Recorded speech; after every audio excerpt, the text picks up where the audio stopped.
안녕하세요. 세상의 핫한 이슈를 쉽고 재미있게 풀어드리는 이슈와 이슈 채널의 행운파파입니다. 여러분, 지금 아르헨티나는 엄청난 고통에 시달리고 있습니다. 그야말로 벼랑 끝에 서 있죠. 세 자릿수 인플레이션, 바닥난 외환 보유고, 그리고 50%를 넘어선 빈곤율, 국민 절반 이상이 빈곤선 아래로 떨어졌습니다. 거리에서는 시위가 끊이지 않고 페소화 가치는 휴지 조각이 될 지경에 이르렀습니다. 바로 이런 상황에서 미국이 움직였습니다. 200억 달러, 우리 돈으로 28조 원 규모의 통화 스와프. 이건 단순히 금융 지원일까요? 아니면 남미를 둘러싼 중국 견제를 위한 지정학적 한수일까요? 오늘은 이 거대한 돈의 흐름 뒤에 숨어있는 미국의 속내와 중국의 반격, 그리고 아르헨티나의 아슬아슬한 줄타기를 깊숙이 들여다보겠습니다.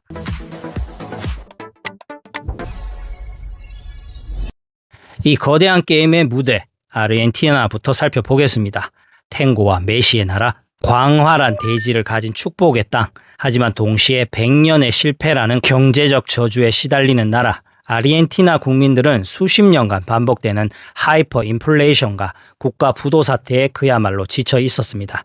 마치 밑 빠진 독에 물을 붓는 것처럼 아무리 열심히 일해도 하룻밤 자고 일어나면 내 돈의 가치가 휴지 조각이 되어버리는 절망. 바로 그 절망을 파고든 인물이 등장합니다. 엘 로코. 미친 사람이라 불리던 경제학자, 그리고 이제는 전기톱이라는 별명으로 더 유명한 하비에르 밀레이 대통령입니다. 그는 선거 유세 때부터 실제 전기톱을 들고 나와 정치 기득권과 방만한 재정을 모두 잘라버리겠다고 외쳤습니다. 그리고 대통령이 되자마자 그는 정말로 그 약속을 실행에 옮깁니다. 정부 부처를 절반으로 줄이고 수십 년간 이어온 각종 보조금을 칼같이 잘라냈습니다. 페소화 가치를 하루아침에 50%나 폭락시키는 그야말로 극약 처방을 쏟아냈죠. 이건 비유하자면 만성 질환을 앓던 환자에게 지금 당장 대수술을 합시다. 고통스럽겠지만 이 방법밖에 없습니다. 말하는 것과 같았습니다. 결과는 어땠을까요? 놀랍게도 단기적인 성과가 나타났습니다. 16년 만에 처음으로 나라 살림이 적자에서 흑자로 돌아섰습니다. 미친 듯이 치솟던 물가 상승세도 잠깐이나마 주춤하는 모습을 보였죠. 사람들은 정말 미친 방법이 통하는 건가? 밀레이노믹스 성공하는 거 아니야? 하는 일말의 기대감을 품기 시작했습니다. 하지만 여러분, 세상에 공짜 점심 없다는 말이 있죠. 특히 경제에서는 더욱 그렇습니다. 이 급진적인 수술의 이면에는 국민들의 살을 깎는 고통이 뒤따랐습니다. 2024년 상반기 빈곤율 53%. 이 숫자가 무엇을 의미하는지 아십니까?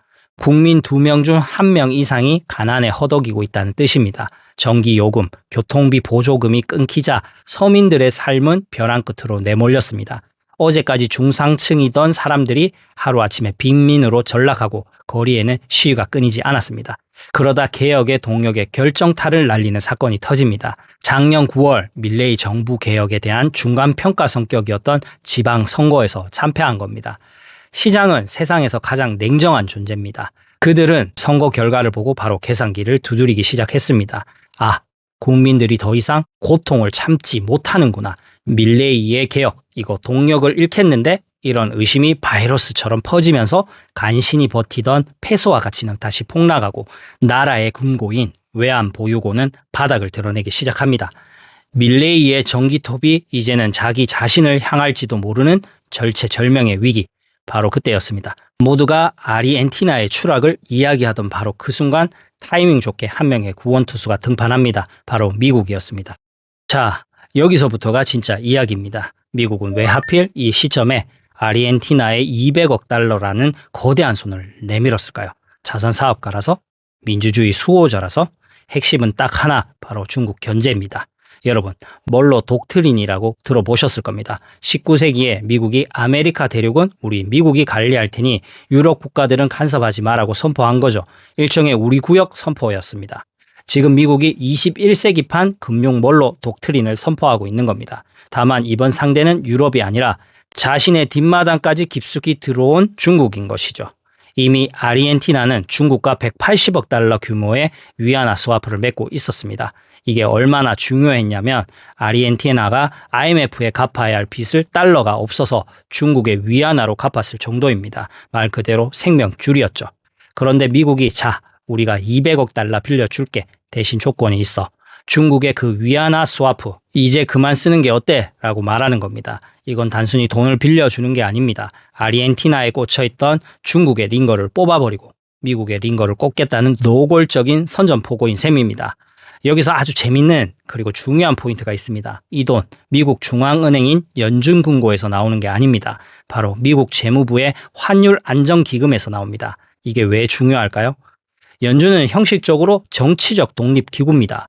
연준이 움직이는 건 기술적, 경제적 판단의 영역이죠. 하지만 재무부의 ESF는 다릅니다. 이건 대통령과 행정부가 직접 통제하는 쌈짓돈이자 외교적 목적을 위해 언제든 꺼내 쓸 수 있는 전략적 비상금입니다. 과거 1995년 멕시코가 외환위기로 무너지기 직전 이른바 데킬라 위기 때도 미국은 바로 이 ESF를 동원해서 멕시코를 구제했습니다. 왜 그랬을까요? 멕시코가 무너지면 미국 경제도 타격을 입고 국경 너머로 혼란이 밀려올 테니까요. 즉 순수한 선의가 아니라 미국의 국익을 위한 정치적 외교적 판단이었습니다. 이번 아르헨티나 건도 마찬가지입니다. 이건 백악관이 직접 움직이는 정치적 카드라는 뜻입니다. 친미 성향의 밀레이 정권, 우리가 지켜줄게, 절대 좌파 포퓰리즘 정권으로 돌아가게 놔두진 않겠어라는 강력한 지지 메시지이자 동시에 중국을 향해서는 여긴 우리 구역이야, 넌 보지 마라고 으름장을 놓는 직접적인 경고인 셈이죠.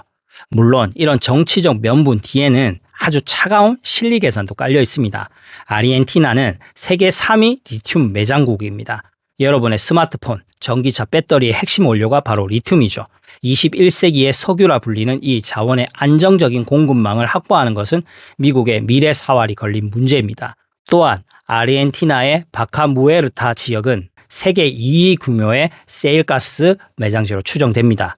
에너지 패권까지 놓칠 수는 없죠. 결국 미국은 민주주의 수호와 경제 안전 지원이라는 멋진 포장지 안에 중국 견제, 친미 정권 유지, 핵심 자원 확보라는 세 가지의 날카로운 비수를 숨기고 있는 겁니다. 자, 그럼 이 상황을 지켜보는 중국의 심정은 어떨까요? 아마 속이 부글부글 끓다 못해 폭발 직전일 겁니다. 중국 입장에서 아르헨티나는 지난 10여년간 공들여 쌓아 올린 남미 진출의 핵심 교두보였습니다. 중국의 거대 프로젝트 1대1로 사업의 중요한 파트너였죠.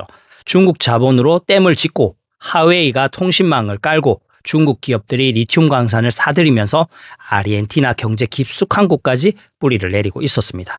앞서 말씀드린 위안화 스와프는 단순한 대출이 아니었습니다. 달러 패권에 도전하는 중국의 위안화 국제화 전략의 상징적인 성공 사례였죠. 봐라, 이젠 달러 없이도 우리 위안화만으로도 국제 거래가 가능하다는 것을 전 세계에 보여주는 쇼케이스였으니까요. 실제로 아르헨티나 리튬 수출의 40%를 중국이 가져갈 정도로 양국의 경제는 끈끈하게 엮여 있었습니다. 그런데 갑자기 미국이 나타나 이 모든 판을 뒤엎으려고 하는 겁니다. 10년 동안 공들여 지은 성에 다이나마이트를 설치하려는 격이죠. 중국이 이건 양국 관계에 세기를 박으려는 악의적인 명예훼손이라며 격하게 반발하는 것은 당연한 수순입니다. 중국은 가만히 앉아서 당하고만 있지는 않을 겁니다. 이미 빌려준 돈을 무기로 아르헨티나를 압박할 수도 있고 더 좋은 조건을 제시하며 회유에 나설 수도 있습니다. 미중의 수싸움은 이제부터 시작인 셈입니다. 자, 정리해 보겠습니다. 이번 200억 달러 통화 스와프는 단순한 돈이 아닙니다. 이것은 아르헨티나라는 무대 위에서 미국이 달러 파워라는 녹슬지 않는 무기를 다시 꺼내든 것이고 중국은 그에 맞서 위안화와 자본이라는 새로운 창을 갈고 닦는 21세기 신냉전의 축소판입니다. 미국은 아르헨티나의 멱살을 잡고 사실상 선택을 강요하는 겁니다. 우리 편에 서서 안정과 지원을 받을래? 아니면 계속 중국과 애매한 관계를 유지하다가 불확실한 미래를 맞을래? 아르헨티나 입장에서는 정말 피를 말리는 아슬아슬한 줄타기입니다. 미국의 지원에는 분명한 대가가 따를 겁니다. 외교적 자율성은 줄어들고 자국의 핵심 자원에 대한 미국의 간섭은 더욱 심해지겠죠. 마치 거대한 고래들 싸움에 등이 터지기 직전의 새우 신세와도 같습니다. 이제 영상을 마무리하며 여러분께 정말 중요한 질문 하나 드리겠습니다.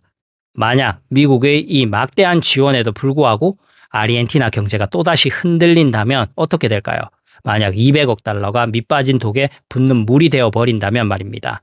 그렇게 되면 역설적이게도 밀레이 대통령이 처음 당선될 때부터 꿈꿨던 가장 급진적인 아이디어, 바로 자국 화폐인 페소를 아예 없애버리고 미국 달러를 공식 화폐로 쓰는 완전한 달러화가 현실이 될 수도 있습니다. 아르헨티나 경제가 미국 달러에 완전히 종속되는 세상, 더 이상 자국의 통화 정책도 환율 주권도 없는 나라. 과연 그것은 중국을 몰아낸 미국의 완벽한 승리일까요? 아니면 한 나라의 경제 주권을 완전히 빼앗아온 누구도 예상치 못한 또 다른 혼돈의 시작일까요? 그리고 이 아르헨티나의 선택은 앞으로 비슷한 처지에 놓일 수많은 개발도상국들에게 어떤 메시지를 던지게 될까요? 이 거대한 금융 전쟁의 파편은 과연 우리에게 아무런 영향을 미치지 않을까요? 여러분은 어떻게 생각하시나요? 댓글로 여러분의 깊이 있는 생각을 자유롭게 남겨주세요. 함께 토론하며 이 거대한 흐름을 읽어 나갔으면 합니다. 오늘 이야기는 여기까지입니다. 저는 다음에도 더 흥미롭고 유익한 이야기로 찾아뵙겠습니다. 오늘 영상이 유익하셨다면 좋아요와 구독 그리고 알림 설정 잊지 마세요. 그럼 다음 시간에 만나요. 안녕.